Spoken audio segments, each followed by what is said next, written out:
আজকে আমরা শিখব নানা ধরনের বাক্য যা প্রতিদিন কাজে লাগে। ফ্রেন্ডলি ইংরেজি বলতে গেলে আপনাকে এইভাবে ইংরেজি শিখতে হবে। আজকে আমরা শিখব কিভাবে ছোট ছোট বাক্যগুলোকে বড় বাক্যে রূপান্তরিত করা হয়।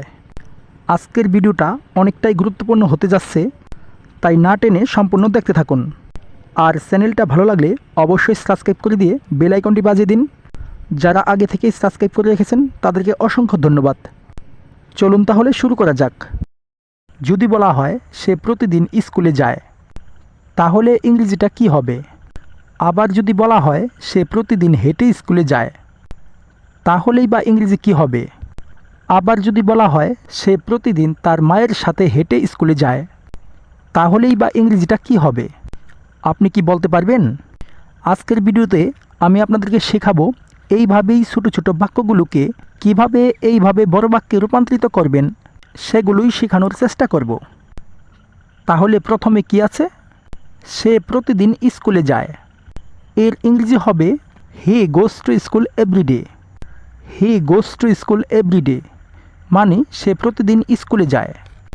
আবার যদি বলা হয় সে প্রতিদিন হেঁটে স্কুলে যায়, তাহলে হাঁটা ইংরেজি কি?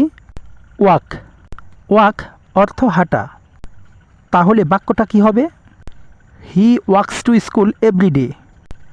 হি ওয়াকস টু স্কুল এভরিডে অর্থ সে প্রতিদিন হেঁটে স্কুলে যায়। আবার এখানে আছে সে প্রতিদিন তার মায়ের সাথে হেঁটে স্কুলে যায়, তাহলে ইংরেজিটা হবে he walks to school with his mother everyday. He walks to school with his mother everyday অর্থ সে প্রতিদিন তার মায়ের সাথে হেঁটে স্কুলে যায়। এখানে যুগ হলো কি? তার মায়ের সাথে। ইংলিশটা হবে কি? With his mother. চলুন এইভাবে আরও কিছু বাক্য দেখে নেই। সে আমার ভালো বন্ধু। He is my good friend. He is my good friend অর্থ সে আমার ভালো বন্ধু। আবার যদি বলা হয় সে আমার সবচেয়ে ভালো বন্ধু, তাহলে ইংরেজিটা হবে he is my best friend. He is my best friend. এখানে ছিল ভালো বন্ধু, তাই এখানে গুড ফ্রেন্ড হলো, আর এখানে হলো সবচেয়ে ভালো বন্ধু, তাই এখানে বেস্ট ফ্রেন্ড হলো। আবার যদি বলা হয় সে আমার জীবনের সবচেয়ে ভালো বন্ধু, তাহলে অতিরিক্ত শব্দটা কি যোগ হলো? জীবনের। জীবন ইংরেজি কি? লাইফ। তাহলে পুরো বাক্যটা কি হবে? He is the best friend of my life. He is the best friend of my life অর্থ সে আমার জীবনের সবচেয়ে ভালো বন্ধু। আরেকটা উদাহরণ দেখে নেই। আমি জল পান করি। পান করা ইংরেজি কি? ড্রিঙ্ক। তাহলে বাক্যটা কি হবে? I drink water. I drink water অর্থ আমি জল পান করি। আবার যদি বলা হয় আমি প্রতিদিন সকালে জল পান করি, তাহলে অতিরিক্ত শব্দটা কী যোগ হলো? প্রতিদিন সকালে। এর ইংরেজি কি হবে? Every morning. তাহলে পুরো বাক্যটা কি হবে? I drink water every morning. I drink water every morning অর্থ আমি প্রতিদিন সকালে জল পান করি। আবার যদি বলা হয় আমি প্রতিদিন সকালে 1 গ্লাস জল পান করি, তাহলে এখানে আবার কী যোগ হলো? 1 গ্লাস। তাহলে বাক্যটা কি হবে? I drink a glass of water every morning. I drink a glass of water every morning মানে আমি প্রতিদিন সকালে 1 গ্লাস জল পান করি। সে খাবার রান্না করলো। She cooked food. She cooked food অর্থ সে খাবার রান্না করলো। আর যদি বলা হয় সে সুস্বাদু খাবার রান্না করলো, সুস্বাদু ইংরেজি কি? ডিলিশিয়াস। ডিলিশিয়াস অর্থ সুস্বাদু। তাহলে পুরো বাক্যটা কি হবে? She cooked delicious food. She cooked delicious food অর্থ সে সুস্বাদু খাবার রান্না করলো। আবার যদি বলা হয় সে রাতের জন্য সুস্বাদু খাবার রান্না করলো, রাতের জন্য ইংরেজি কি? For dinner. তাহলে পুরো বাক্যটা কি হবে? She cooked delicious food for dinner. She cooked delicious food for dinner অর্থ সে রাতের জন্য সুস্বাদু খাবার রান্না করলো। আবার যদি বলা হয় আমার মা সুস্বাদু খাবার রান্না করলো, তাহলে ইংরেজিটা হবে my mother cooks delicious food. My mother cooks delicious food অর্থ আমার মা সুস্বাদু খাবার রান্না করলো। এইভাবে আমরা ছোট ছোট বাক্যগুলোকে বড় বড় বাক্যে রূপান্তরিত করতে শিখব। তাহলেই আমাদের কাছে ইংরেজি অনেক সহজ মনে হবে। চলুন শুরু করা যাক। তাকে কাজ করতে হবে। এ বাক্যটির ইংরেজি হবে he has to work.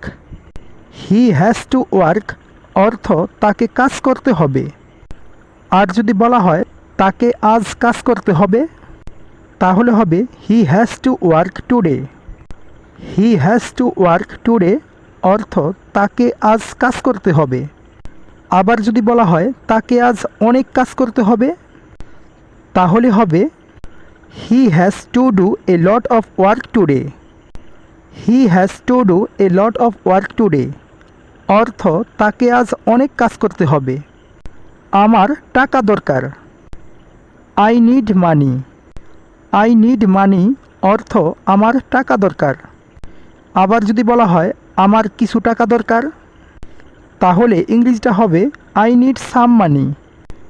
I need some money অর্থ আমার কিছু টাকা দরকার।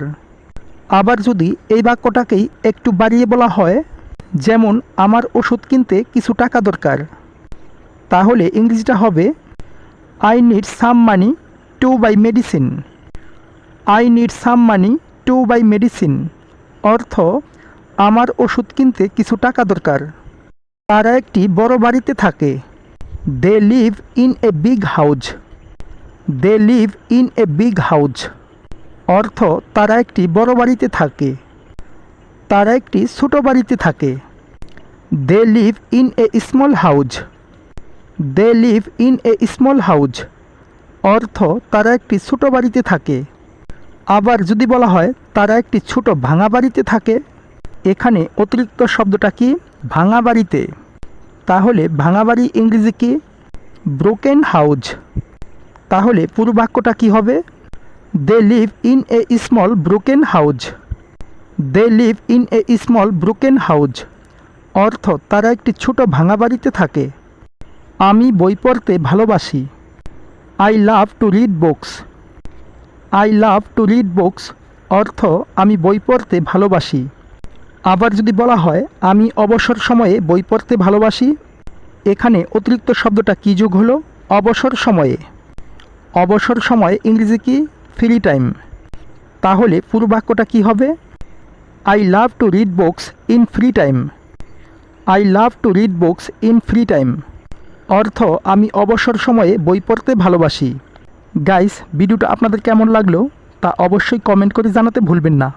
প্রতিনিয়ত এই ধরনের নতুন নতুন ভিডিও পেতে এখনই আমাদের চ্যানেলটাকে সাবস্ক্রাইব করে দিন।